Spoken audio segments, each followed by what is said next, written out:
Aujourd'hui, je vais vous présenter un outil de collaboration qui s'appelle Markup.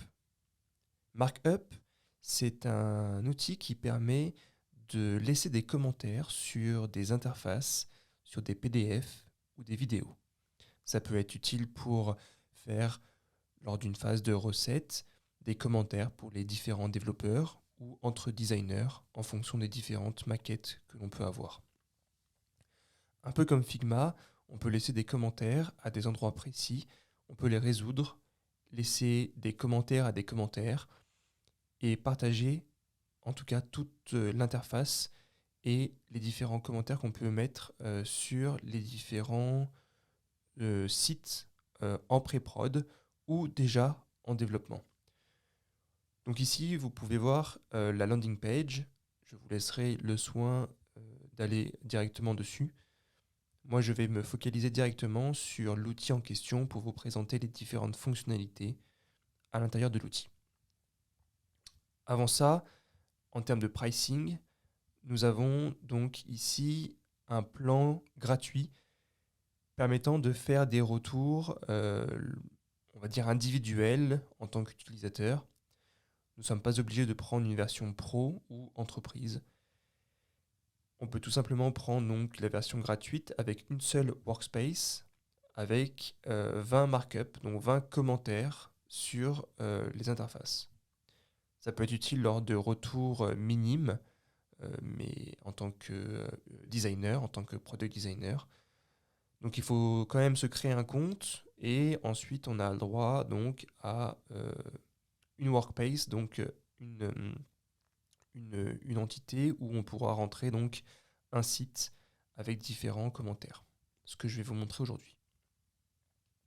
Ils ont également, avant de passer à l'outil, une partie support qui permet donc à la fois d'avoir un onboarding précis sur l'outil, mais également des best practices qui permettent donc d'avoir des petites informations, des tips en UX, en UI sur différentes features, différentes fonctionnalités. À quoi ressemble l'outil ? L'outil ressemble à ceci, donc c'est un outil qui est assez simple à prendre en main, très épuré et très facile à comprendre en termes de fonctionnalité. Il n'y a pas besoin de creuser longtemps pour se faire la main dessus. C'est également donc facile aussi pour les parties prenantes qui sont donc en face, c'est-à-dire les développeurs ou les autres designers, ou n'importe qui en tout cas qui recevrait donc le lien pour avoir les commentaires. Donc dans un premier temps, ce que vous allez faire, c'est que vous allez rentrer une URL ici d'un site. Je vais vous montrer pour un site. En l'occurrence ici, comme vous pouvez le voir ici, vous pouvez quand même faire avec des images, des vidéos, des PDF et bien plus. On va se concentrer ici sur le site. Donc admettons que je souhaite rentrer. Donc je vais tout simplement prendre le site de la Grande Ourse et je vais prendre tout simplement l'URL ici et je vais rentrer l'URL dans la barre de recherche et il va tout simplement me créer automatiquement une workspace, donc ma workspace, du site La Grande Ourse.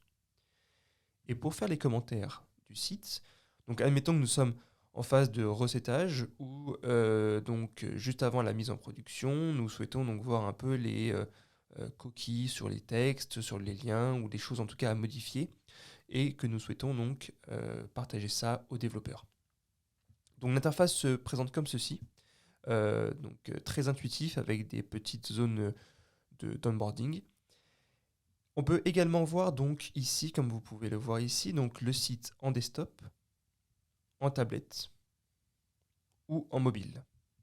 Donc c'est entièrement responsive au niveau de cet outil, donc ce qui est très pratique et évite de switcher ou d'inspecter les éléments pour pouvoir avoir différentes vues. Comme vous pouvez le voir ici, vous pouvez avoir une zone de commentaires et une zone de navigation. Donc très utile également aussi pour faire la différence entre les deux et pour permettre ensuite de cliquer soit sur les différents éléments pour naviguer dans le site, soit de cliquer sur les éléments pour insérer des commentaires. Donc, je vais me mettre ici en desktop.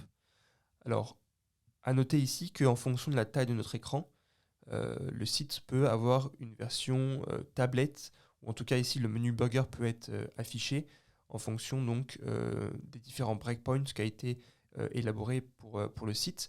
Donc ici vous pouvez directement le mettre en large screen dans la zone de commentaires et donc naviguer. Admettons ici que nous voulons aller directement sur notre agence ici, donc nous pouvons directement cliquer dessus comme si nous étions sur un navigateur classique. Et admettons qu'ici, nous voulons donc changer des choses. Typiquement, je ne sais pas, ici, admettons que on veut rajouter un call to action ici. Donc on va tout simplement ici mettre comment. Highlighter, donc la zone va tout simplement s'highlighter de manière automatique ici. Et on va pouvoir insérer un commentaire. Ajouter un CTA primaire. Et on va le poster. Et donc ici, il y aura une petite annotation ici, numéro 1. Si j'en fais un deuxième ici, pour vous montrer globalement, mettre en H2, on va directement avoir donc des chiffres dans les commentaires. Et si on ouvre ici le panel commentaires, on va retrouver l'ensemble des commentaires sur l'interface à ce niveau-là. Comme vous pouvez le voir, on peut sélectionner directement un commentaire. Donc admettons qu'on veut sélectionner le numéro 1, ici. L'outil en question va directement processer un screenshot pour permettre ensuite de partager rapidement cette section de la page. Vous pouvez également ajouter des réponses ou un fil de discussion, en tout cas des commentaires pour échanger avec les parties prenantes. Vous pouvez également ajouter ici attach file des captures d'écran. Donc typiquement ici, ça peut être le cas pour tout simplement mettre l'exemple que l'on souhaite. Si on fait l'exemple donc sur Figma, on peut venir exporter de Figma une capture d'écran et le mettre directement ici pour permettre d'avoir un exemple concret et visuel de ce que l'on souhaite avoir ici, en plus du commentaire. On peut également faire ici un loom, donc ici c'est rattaché à loom directement. On peut donc tout simplement record ici le loom avec la vidéo qui peut s'intégrer.